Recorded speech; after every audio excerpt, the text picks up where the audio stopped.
Puissane Paris, ça m'est venu pendant une période où j'étais moi-même en quête d'identité et par rapport à mes racines.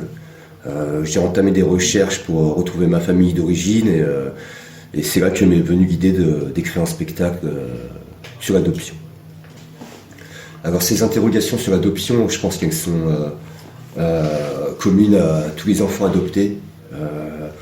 Notamment en Corée. Pourquoi notamment? Parce que on est le pays qui a quand je dis on, c'est la Corée bien sûr, qui a le plus envoyé d'enfants à l'adoption.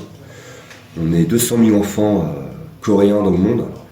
Donc on a aussi cette question en plus de savoir pourquoi autant d'enfants qui nous trottent dans la tête, donc des questions d'ordre presque politique, en plus des questions personnelles habituelles.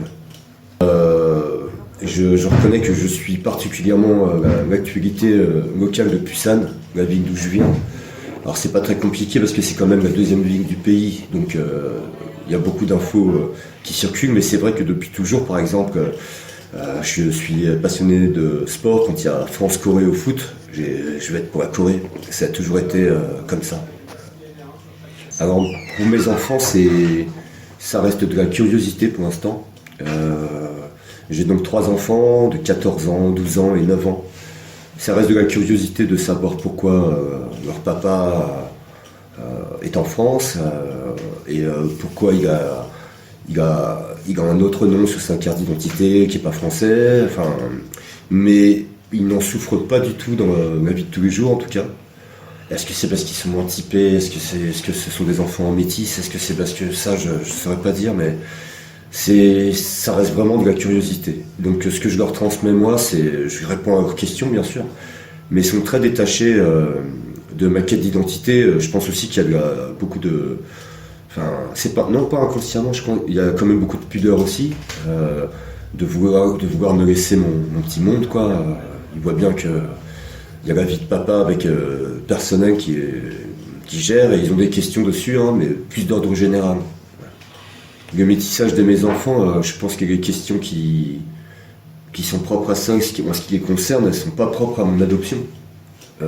Ils vivent leur vie d'enfants métis comme tous les enfants métis, avec les aléas, avec est-ce que je vais tomber sur les bonnes personnes, mais il n'y a rien de particulier par rapport à mon histoire à moi. En fait. Par rapport aux événements récents en France, c'est vrai que oui, la question de l'identité elle est beaucoup revenue partout, à la télé. Moi j'observe ça avec beaucoup de... Je compare en fait, et parce que je vois des points communs, c'est qu'on en revient toujours au même, c'est-à-dire adoption. Dès qu'il y a un problème d'identité de parents, la principale préoccupation de certaines personnes, ça va être oui mais vous avez pensé à l'enfant plus tard.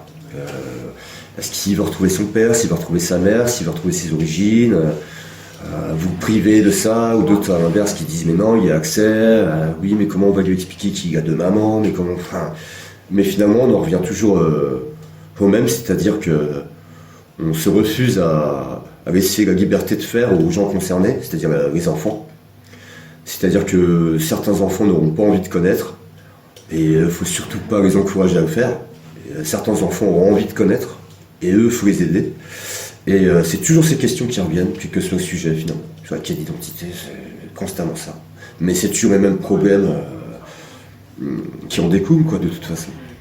J'ai commencé dans la chanson à texte parce que on m'a dit d'écrire une chanson. Qu'après j'ai débarqué au Magique, j'avais qu'une 2 chansons.